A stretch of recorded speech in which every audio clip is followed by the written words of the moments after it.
बिस्मिल्लाहिर्रहमानिर्रहीम, अस्सलाम वालेकुम। वेलकम बैक टू किरण का किचन। कैसे हैं आप सब। और आज मेरे किचन में बन रही है जी ओजड़ी बट, जो आप इसको कह लें। और इसको साफ़ करने का तरीका मैं आपको पहले बता देती हूँ कि इसको कैसे साफ़ करते हैं। जो इस पर आपको देखो लेयर नज़र आ रही है ना, इसको हमने निकालना होता है। ठीक है जनाब, ये देखिए मैंने जिस तरीके से इसको खींच के निकाला है ना, ये इस पर लगी होती है तो आपने बड़ी एहतियात से इसको साफ़ करना थोड़ा मुश्किल काम होता है, काफ़ी टाइम लगता है। लेकिन इत्मीनान से सब्र से हमने ये काम अच्छे से करना है, क्योंकि देखिए हम खाते हैं तो दिल भी हमारा मुतमईन होना चाहिए ना। तो आपने अच्छे से इसकी करनी है सफाई, और इसको अच्छे से वॉश करके फिर आप जिस बाउल में इसको रखते जाएँ। फिर इसके अंदर मैं आपको बताती हूँ फिर आपने इसको क्या करना है इसकी स्मेल निकालने के लिए। ये देखिए इसको मैंने अच्छे से धोने के बाद मैंने इसमें एक मुट्ठी जो है ना, ये थोड़ा सा जैसे 2 चम्मच के करीब मैंने नमक डाला है। नमक इसके ऊपर मैं अच्छे से लगा के, अब नमक से मैं इसको मसल के ना अच्छे से, ये देखिए इस तरीके से इसको मसल के सब में लगा देंगे। और हाथों से इस ना अपनी हथेलियों पे से रख के घिसेंगे तो इस पर जो हल्की फुल्की सी चिकनाहट होगी वो भी निकल जाएगी, और साथ में इसकी स्मेल भी चली जाएगी। इसमें आपको, क्योंकि ये ऑलरेडी मैंने साफ़ ही ली थी, बट लेकिन जो है आप फिर भी अपनी तसल्ली के लिए इसको अच्छे से वॉश करें। इस तरह से नमक लगा के भी इसको अच्छे से करें, और इसको खुले पानी से 8 से 10 पानी से आपने इसको खुला धोना है। ठीक है जनाब, तो ये बिल्कुल साफ़ हो जाएगी अच्छी सी, और आपको कोई टेंशन भी नहीं होगी, कोई स्मेल इसमें नहीं आएगी, ये बहुत अच्छे से क्लीन हो जाएगी। ये देखिए जनाब, ये मैंने कर लिया है आपके सामने अच्छी सी। अब इसको मैं चढ़ाने लगी हूँ। इसको चढ़ाने का बहुत सिंपल तरीका है। सबसे पहले जो हमने बट अपने धो के रखी थी वो हम अपने डाल देंगे पतीली में। अच्छा, ये टाइम लेती है, ये टाइम लेगी कम अज़ कम। मैंने इसको 3 से 4 घंटे पकाया था।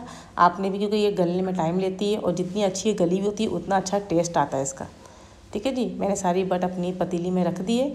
और पतीली को पानी जो है ना आपने थोड़ा पतीली से नीचे रखना है, तो क्योंकि ये उबल के ना ऊपर आती है। ये देखिए मैं आपको कली से दिखा रही हूँ कितनी साफ़ सुथरी सी मैंने बट अपनी क्लीन की थी, और इसको अच्छे से मैंने साफ़ सुथरे ज़्यादा पानी से धोया था। अब इसे मैंने 2 बड़े साइज़ का प्याज, जिसको मैंने मोटा मोटा काटा है क्योंकि इसने घुल जाना है, और साथ में मैंने 2 टमाटर, और साथ में 8 से 10 हरी मिर्चें। ये हरी मिर्चें तेज़ वाली हैं क्योंकि इसका अपना टेस्ट बहुत अच्छा आएगा। साथ में 2 चम्मच अदरक लहसुन का पेस्ट, थोड़ा सा साबुत गरम मसाला अच्छी खुशबू के लिए, 1.5 चम्मच मैंने पिसी हुई मिर्चें, हाफ़ टी स्पून मैंने हल्दी पाउडर, और हाफ़ टी स्पून गरम मसाला पाउडर है ये। और इसके बाद में ये है 1 चम्मच है साबुत धनिया सूखा वाला, और इसमें डाला है मैंने ज़ीरा पाउडर हाफ़ टी स्पून। ठीक है जनाब, और इसके बाद नमक डालना है हस्बे ज़रूरत, जितना आप खाते हैं अपने हिसाब से रखिए। साथ में मैंने 1.5 कप ऑयल डाला है। इसमें ऑयल ज़्यादा डलता है क्योंकि इसमें रोगन जो है ना, ऑयल तरी जो होती है वो थोड़ा देर से आती है। ठीक है जनाब, अब इसे मैंने डाले हैं 6 गिलास भर के पानी, क्योंकि ये मैंने 4 घंटे तकरीबन पकाना है, और इसको हल्के आंच पे। ठीक है जी, क्योंकि बट जो होती है ना वो बहुत टाइम लेती है, इसलिए मैंने प्याज को बहुत रफली काटा है ताकि ये इसमें वैसे घुल जाएगी। तो अब इसको हम लगा देंगे ढक्कन, और इसको छोड़ देंगे हम आहिस्ता आहिस्ता पकने के लिए। शुरू में ही आपने ढक्कन लगाई, उबाल आएगा तो पानी गिरेगा, तो आपने इसका हल्का सा ना लिड को ना, ढक्कन को हटा के फिर आप चढ़ाएं इसको।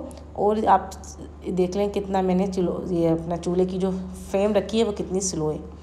इसको मैंने तकरीबन 3 से 3.5 घंटे मैंने इसको पकाया है। अब देखें इसका पानी थोड़ा सा हो गया खुशक। ये देखिए तकरीबन सारा पानी खुशक हो गया है, और हमारे टमाटर प्याज बहुत अच्छे से सॉफ्ट हो गए, गल गए।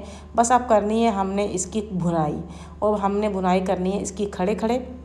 इस तरह से चम्मच से दबाएं, जो अगर आपको टमाटर वगैरह नज़र आ रहे हैं इस तरह खड़े खड़े देखें। मैंने इसकी की भुनाई, मैंने अपना किया चम्मच चेंज, ताकि मैंने इसकी थोड़ी सी कसाई करनी थी ताकि इसका ऑयल ऊपर आए, और सारे जो टमाटर प्याज है वो सब गल के अच्छे से भुन जाए।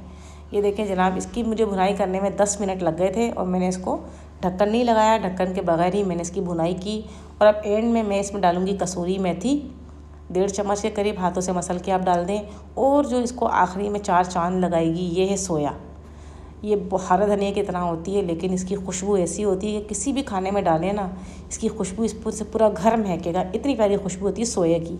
ये सोया में ना आपकी बट में एक नई जान डालेगा, इसका नेक्स्ट लेवल का टेस्ट आपको देगा।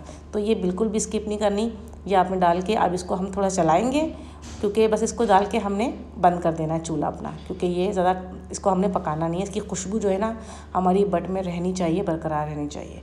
ठीक है जनाब, ये देखें जल्दी से इसका कलर चेंज हो गया, और इसको हम अब कर देंगे चूल्हा बंद।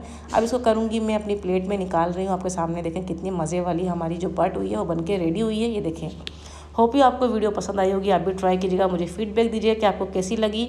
साफ़ सुथरे तरीके से घर में बनाएं और एंजॉय करें। अल्लाह हाफिज़।